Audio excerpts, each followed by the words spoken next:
Thank you very much, Ms. Nathan. Mr. Greenberg, ladies and gentlemen. I am very impressed that so many people get up at 8:30 and even earlier. However, I'm going to forego the customary jokes because of the shortness of time. I do want to thank Mr. Greenberg and the organizers of the program for inviting me. I can hardly think of an audience I rather address than one composed of libertarians. But instead, thank you. But I must say that insofar as liberty is, as I understand it, and as I'm sure we all understand it, is fundamentally tied to the idea of protecting one's life, liberty, and property, it seems to me that a speaker's time should also be protected.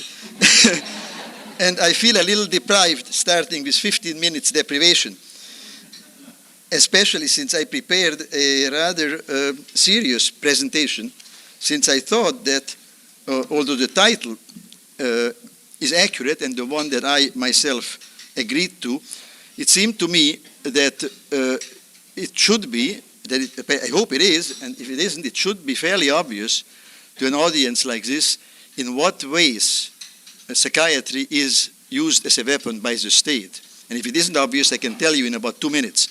So I have plenty of time to talk about something very closely related to this, but a little more meaty.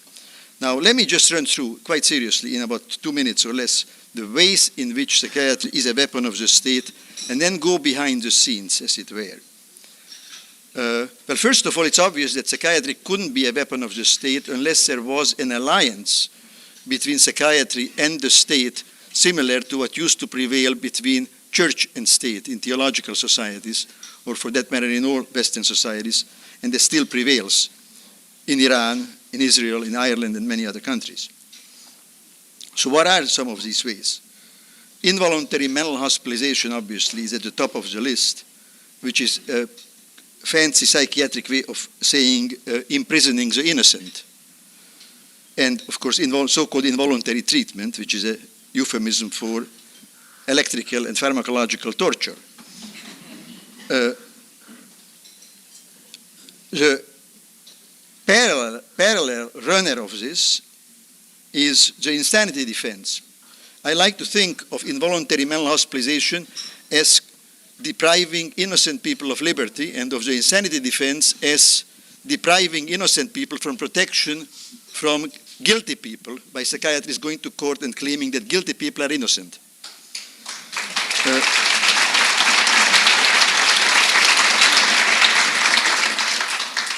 These two things really go quite hand in hand, and those of you who have seen the play Agnes of God can see how in a rather sensitive play these issues are completely mixed up. And I think the player, I don't know who is more mixed up, the playwright or the lead character in the play. Now, in addition to that, to these things, there are a myriad of interminglings between psychiatry, politics, and the law, exemplified by such things as contesting of last wills, such as has been in the news recently with Tennessee Williams's will, divorce and custody cases, the whole area of psychohistory, which should really be called psychoassassination, and so forth. Well, I think I have done this now in a couple of minutes, so let me now present to you what seems to me the historical and philosophical background, or some of the underpinnings of this phenomenon. I have done this by, partly for this occasion and partly for another one, by trying to reconstruct the relations between psychiatry and the state in a way that's analogous to the thinking and analysis that's been devoted to the relations between church and state. And so, naturally, I have to say some things about the two major religions which have influenced our society, namely Judaism and Christianity. I will skip most of that. Suffice it to say that I look upon freedom as being one of the things which human beings seem to want. But evidently people want something unfreedom even more because the three major social institutions, to wit, in a historical sequence, religion, the state, and psychiatry, are, after all devoted to taking people's freedom away. In other words, to controls by external sanctions in the last analysis. And if you look upon religion, I should add here that I am, of course, personally not religious, but I am speaking respectfully of religion, but in a non-religious, if you like, anthropological, secular way. If you look upon religion, what impresses one is the image of man as helpless and powerless, and of God as extremely powerful, and man submitting to this force. Well, this is not exactly an image of freedom. Now, with this background, let me read to you in large part, perhaps with some aside, what I have prepared. How did it come to be, then, that over long stretches of history, and in some parts of the world even today, religious ideas have justified the most absolute, unlimited uses of power?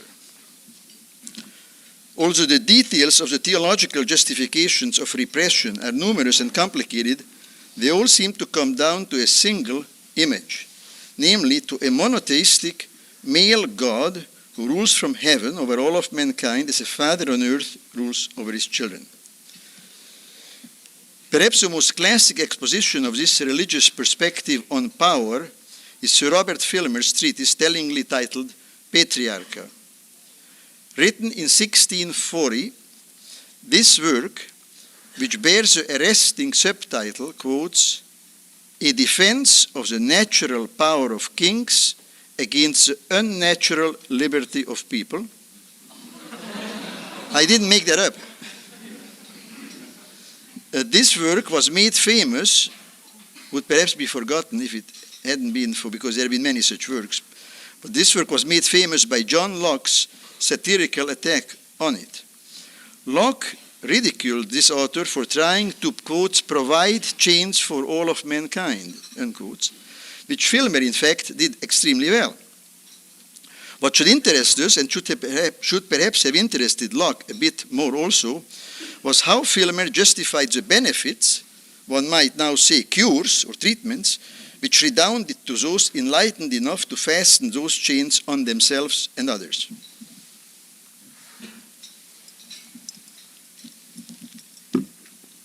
What Filmer provided in his book was, of course, nothing novel, but was nevertheless very important, namely a patriarchal and specifically Judeo-Christian justification of political authority.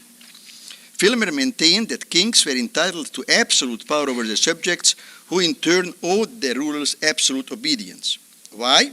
Because both the king's wielding of power and the subjects yielding to it were decreed by God, the divine lawgiver.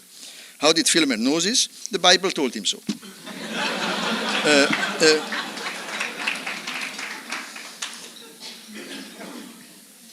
Now, the image, of course, as you know, was that until God created Adam, God himself ruled directly. With Adam, God created a paternal authority to rule in his place.